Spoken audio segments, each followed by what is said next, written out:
시청자 여러분 안녕하십니까? BOA 뉴스투데이 시작합니다. 미국 의회가 오는 10월부터 시작되는 2021 회계연도 정부 예산안의 윤곽을 잡았습니다. 예산안을 보면 미국 의회는 내년 한반도 외교안보 정책의 키워드, 즉 핵심 사안으로 북한 미사일에 대한 방어와 주한미군, 북한 내 인권 문제를 주목했습니다. 첫 소식 이조은 기자가 보도합니다. 미국 의회가 행정부에 제시한 내년도 예산안의 한반도 키워드는 미사일, 주한미군, 북한 인권으로 꼽힙니다. 한반도 사안에 대한 주요 예산 배정 내용을 보면 북한의 탄도미사일 위협에 대비해 미국 본토에 대한 미사일 방어를 강화하고 인도태평양 영내 안보를 위해 주한미군을 유지하며 북한의 인권 증진을 돕는 방향으로 돼 있습니다. 특히 상하원 군사위가 최근 승인한 국방수권 법안은 본토 방어용 신형 중간 단계 지상 기반 요격기 개발과 극초음속 탄도 추적 우주 센서 개발의 가속화를 위한 1억 2천만 달러의 추가 예산이 배정됐습니다. 북한의 점증하는 대륙간 탄도미사일 ICBM 위협을 염두에 둔 것으로 매년 의회의 초당적 지지를 받고 통과되는 미사일 방어 강화 조치입니다. 하원 군사위원회는 더 나아가 북한의 생화학 무기 위협에 대비해 국방부가 관련 준비 태세에 나서도록 하는 조항을 올해 처음으로 법안에 포함시켰습니다. 상하원 군사위는 또 인도태평양 정책의 일환으로 주한미군 유지 조치를 법안에 공통적으로 담았습니다.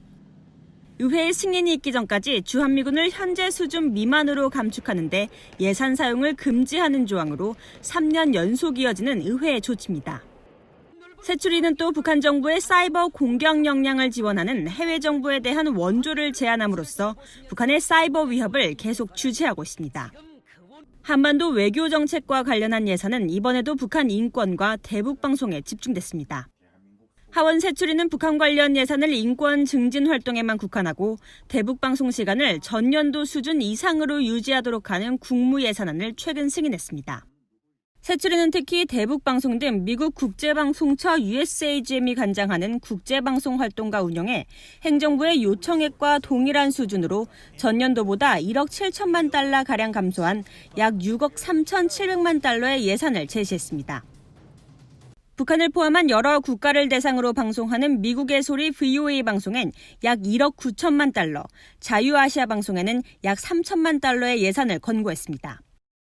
새추리의 이번 국무 예산안에는 또 5년 적용의 미한 방위비 분담금 특별협정 체결을 촉구하는 내용이 이례적으로 담기기도 했습니다. VOA 뉴스 이존입니다. 미국 정부에 의해 매각된 YG 어네스트호의 대체 선박으로 알려진 북한의 태평호가 남포의 석탄 항구에 정박한 것으로 확인됐습니다. 북한이 보유한 최대 선박이 어떤 이유에서 유엔의 제재 품목을 취급하는 항구의 모습을 드러냈는지 의문입니다. 함지하 기자가 취재했습니다. 선박의 실시간 위치 정보를 보여주는 마린 트래픽의 자료에는 북한 최대 석탄 항구에 선박 한 척이 정박한 것으로 나옵니다. 마린 트래픽 위성 추적 시스템을 통해 확인한 결과 이 선박은 북한 선적의 태평호입니다.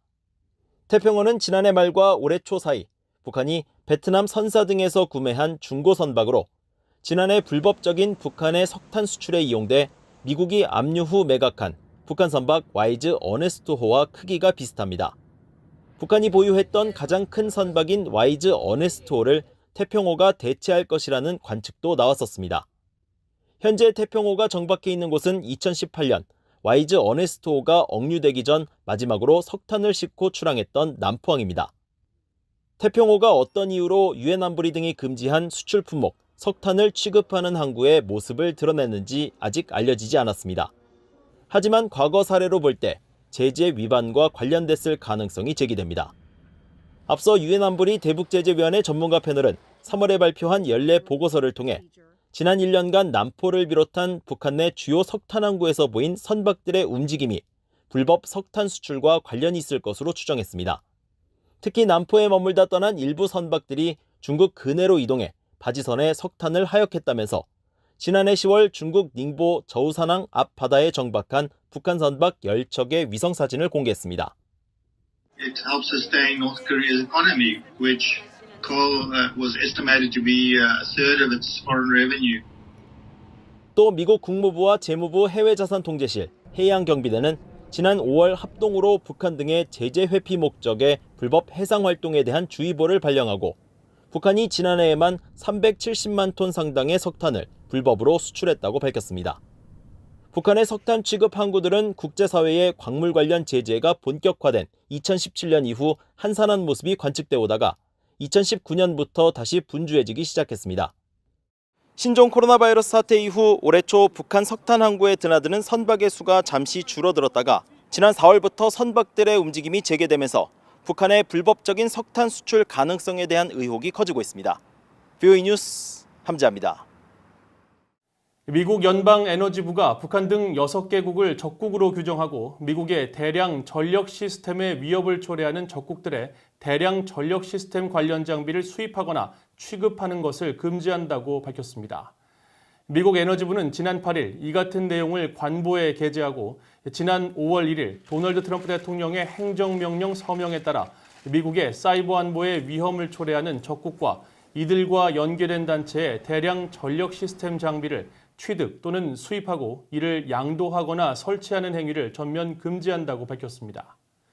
미국과 동맹국의 주요 인프라와 경제 안보에 위협을 초래하는 적대국은 북한을 비롯해 중국과 러시아, 이란, 쿠바, 베네수엘라 등 6개 나라가 적시됐으며 이 같은 결정은 미국 정보당국의 세계 위협 평가와 국가 방첩 전략 보고서, 미국 국가 사이버 전략 등을 기반으로 내려졌다고 에너지부는 설명했습니다. 에너지부는 이어 이번 대량 전력 시스템 관련 조치는 적국의 사이버 공격이 성공할 경우 미국 경제와 공중 보건 안보에 중대한 위험을 초래하고 동맹에 대한 방어력이 감소할 것을 우려해 내려졌다며 오는 9월 28일까지 민간 협의를 통해 세부적 규칙 등 최종 규정을 발표할 것이라고 밝혔습니다. 영국은 최근 북한 인권 문제에 따른 대북 제재 조치에 북한이 반발한 것과 관련해 이번 제재 결정은 영국의 인권 기준에 바탕을 둔 것이라고 밝혔습니다. 영국 외교부는 13일 최근 영국의 제재 조치에 대한 북한의 반발과 관련한 VOA의 질문에 이번 제재 조치는 특정 국가를 겨냥한 것이 아니라는 점을 분명히 했다면서 외교장관이 밝혔듯이 해당 국가 내 영향을 받을 수 있는 주민들을 벌하지 않고 가해자들을 겨냥한 범죄 수사적 도구이며 인권에 대한 우선사항과 활동의 심각성, 제재의 영향 가능성 등 여러 기준에 따른 것이라고 설명했습니다. 영국 외교부는 또 앞으로도 국제 인권 제재 규범 아래 증거를 바탕으로 한 제재 대상 지정을 이어갈 것이라고 말했습니다. 앞서 영국은 지난 6일 첫 독자 인권 제재 대상자에 북한의 국가보위성 등 공안기관 2곳을 포함시켰으며 이에 대해 북한 외무성은 정치적 모략 책동이고 난폭한 내정 간섭이라고 반발하고 반드시 대가를 치를 것이라고 위협했습니다. 탄도미사일 발사 징후와 지상 병력 이동 등을 탐지 추적하는 미국의 공군 정찰기들이 일본의 미 공군 기지에 집결했다는 관측이 나오는 가운데 전문가들은 북한의 어떠한 행동에 대해서도 조기에 경보할 수 있는 확실한 정보를 제공할 것이라고 지적했습니다.